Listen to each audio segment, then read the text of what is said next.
Hey guys, Matt Allen here. Welcome back to Tactical Bassin. Today we're talking about the top 5 baits for bass fishing in October.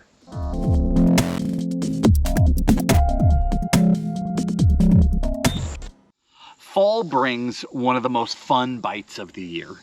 The amount of power fishing you can do right now to catch bass is amazing. You don't have to go out there and drag worms and little baits and hope to get a bite.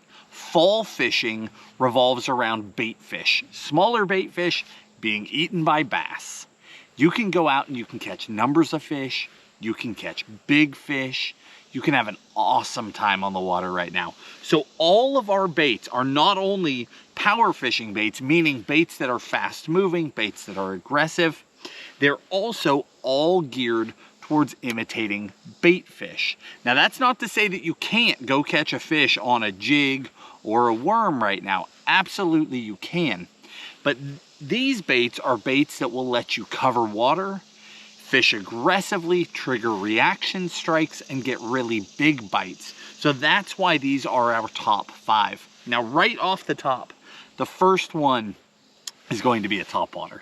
Right? When bass are chasing bait fish, if you can get away with throwing topwater, throw topwater. It is just so much fun. The way these fish come up schooling on bait, you can take a topwater and just get the most explosive strikes of the whole year, and you can throw them in a lot of different places because in October bass are pushing bait fish. Now I'm primarily talking about shad, which are in most lakes in the country, but even in the lakes that don't have shad, you have juvenile crappie, juvenile bluegill, juvenile perch, and other smaller minnows, and the bass will be corralling those small minnows in the shallows. Now in places that have shad, they will corral them shallow, like in the backs of pockets like this. They will also corral them out deep offshore, sometimes on the surface and sometimes down deep. We have different baits for targeting these different things. But again, number 1 is a topwater, and specifically a walking bait. Now I say number 1, I actually have 3 baits here. Here's why.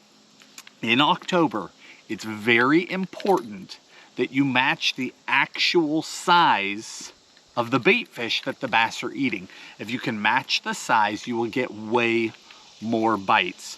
So this is a 13 fishing power slide. This is an aggressive, hard walking bait, makes a lot of noise, and it throws a lot of water. If they're chasing bigger shad, large threadfins, gizzard shad, golden shiners, you know, bigger bait fish, that full profile is a really good option. If they're chasing more of those regular sized threadfins, you know, 2 3/4 to maybe 4-inch bait fish, that Megabass Giant Dog X is one that I've been playing with a bunch this year. A little bit more subtle, but it has a really sharp turn to it. So it's a very, even though it's an overall subtle profile because it's so much smaller, it has a very darty, very bait fish-like movement, and I've gotten really good results with that one. And then the last one is this Rapala Skitter Walk.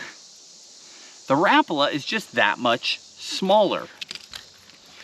So when they're targeting much smaller bait fish, I turn to that Rapala, and it's got a really tight, really fast walk to it and a good sound. And I've been able to get fish to react to that one when they won't touch the larger baits at all because the bass are chasing smaller bait fish. So 3 walking baits. You don't need to throw all 3 of them. You need to throw the one that is closest to what you see either jumping out of the water in your lake with bass chasing them, or if you walk the shore, look up along the bank, you'll see bait fish up there. You're trying to match that size as closely as possible. Choose the best option and you'll be good to go. And then again, fishing these baits, these are walk the dog baits. You want them walking back and forth aggressively, and those fish will come up and blow up on them. Bait number 2, these are in no particular order. Bait number 2, let's go crankbait, okay? cranking, we'll start out here, deep cranking. So the crankbait is an amazing option all through the fall into the winter. Now, I already mentioned some bait fish get corralled shallow, others get corralled deep. This is the one deep bait that I'm going to talk about today because I spend the majority of my fall time shallow. I love if they're corralling bait in, say, 2 inches to 5 feet of water. Anywhere in there. Shallow water. I love that bite. But there are times, and there are lakes, where they corral them deeper. So they'll push them into the backs of deeper pockets closer to the main lake. Or in lakes that don't have a lot of backwaters. Maybe you're in a highland reservoir, or excuse me, a lowland reservoir. You have more humps, long tapering points, creek channels offshore. They'll corral bait fish out there. That's where these deeper diving crankbaits come in. Now, these are not true deep divers. This is not a 6XD or a 10XD or an Azuma, 20 or 22. This is our crankbait, the River to Sea Tactical DD75. This is the Megabass Deep X 300. Both of these are baits that are designed for catching fish as the water is cooling off going into fall, and then they work great throughout the winter. These are baits. We designed this bait specifically for this period of time where fish are aggressively eating bait fish. We want to trigger a reaction strike, and then this carries through winter. You guys have heard that term, burn, burn, burn, pause. We've said it thousands of times. It came right here. These crankbaits are baits that you want to fish aggressively. Throw them on a 7-to-1, throw them on an 8-to-1. They don't go super deep. Your main area is going to be, say, 10 to 15 feet of water. The River to Sea, our bait will go a little bit deeper, but that's your core depth where these baits really shine. If they're corralling bass or bait fish in that depth range, burn, burn, burn, burn, burn, pause, burn, burn, pause, burn, burn, burn, pause, burn, pause. Super aggressive fishing. You can get incredible reaction strikes and you can catch giants. We catch bigger fish, speed cranking, that's what we call that. Speed cranking than we do on anything else in the fall. It's remarkable how many big fish we catch doing that. Now, with all these baits, down in the video description, I'm going to give you, in the order that I'm talking about them, the bait, link to the bait on Tackle Warehouse, and our favorite colors, just to make it as easy as possible for you. I'll also link some of the gear we use to fish them, maybe some budget options too. So that's the deeper end of cranking. Now, we also speed crank shallow. So number 3 is a shallow Squarebill, shallow running crankbaits. I have 2 options for you here. This is the Spro Fat John 50. So he's got some big old teeth marks in his back too. This is a bait that can be fished ultra shallow. A lot of Squarebills can be fished in that 3 to 5 range. There's a lot of baits in that category. There are very, very few baits that fish effectively in less than about 2.5 feet of water. This is a bait that can be fished really shallow. In the fall, bass corral bait really shallow. They'll push shad back in 1 foot or 2 feet of water, even shallower. I prefer to throw a Squarebill over a lipless crankbait because it's more weedless, it can deflect off of things, and I don't risk getting it stuck. If I throw a lipless way back in the shallows where they're eating bait fish and I get it stuck and I have to go in there, I ruin everything. So the lipless comes later. Right now I focus my attention on that Squarebill where I can deflect and bump and work my way through there. This little guy is a silent bait, and in that ultra shallow water, that is key. You get too much sound too shallow and you'll have problems. It'll spook those fish out of there. So that silent bait is an amazing option up there dirt shallow. Now a little bit deeper, fishing more in that 2 to 4 foot range. This is the 13 fishing Scamp.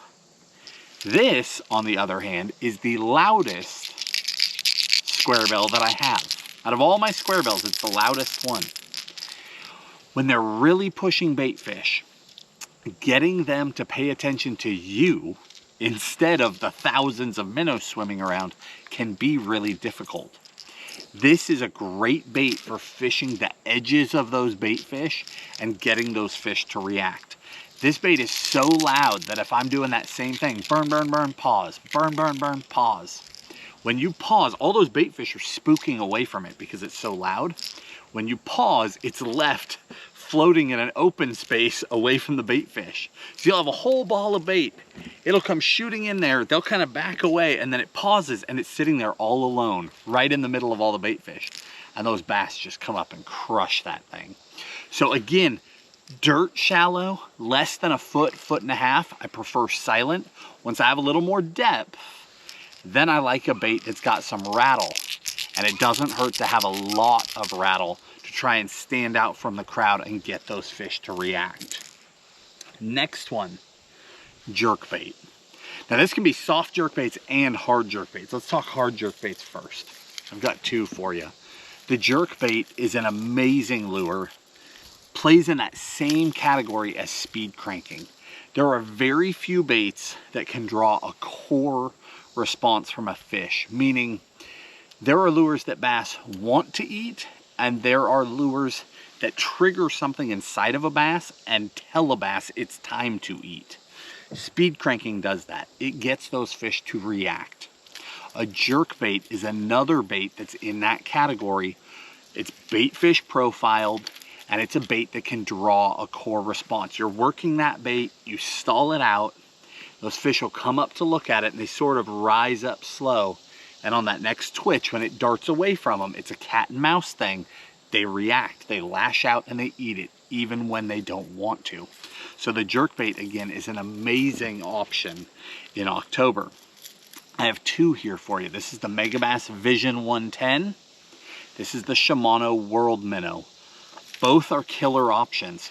In my mind, this one is a little bit more finesse-oriented, cleaner water, lighter line, perfectly balanced. This one is a little more aggressive, a little more flash, slightly heavier hooks, so I can get away with slightly heavier line. So a little more finesse oriented, a little more power oriented. Both are amazing options all through the fall. And then the soft jerkbait, the Zoom Super Fluke or the Super Fluke Junior. So this is the Zoom Super Fluke. The Junior is the exact same thing, just slightly smaller. Again, trying to match the size of the bait fish. But the Fluke plays that exact same game as the jerkbait, only I can throw it back in the junk. So if the water is open, if it's clear, if I can fish my bait without hitting grass or wood and getting snagged up, throw the hard bait with the treble hooks, you'll have an amazing hookup ratio. But if you've got grass or debris in the water, you switch to the Fluke. You rig it on a weedless hook. So I rig that typically on a 4/0 EWG Superline. Again, I'll link it down in the description. But that allows me to fish weedless right over the top and right through the cover. I draw those same strikes, but I'm drawing them out of heavy cover rather than out of open water. It's just a 1-2 punch, triggering that same reaction from the fish depending on where the fish are positioned. Last but not least is an underspin. Same as everything else, it's all about matching the size of the bait fish. That is the name of the game. So this larger one, this is a 4.8 Kitech. It's on an Owner 5/0 flashy swimmer. So it's a weedless rig. Again, shallow water, bigger bait fish. I can fish that through the heaviest cover. I can fish it over laid down trees. I can fish it through the grass, right over the top of the cheese. Now I might have to clean the blade off after coming through the cheese, but I can drag it through anything.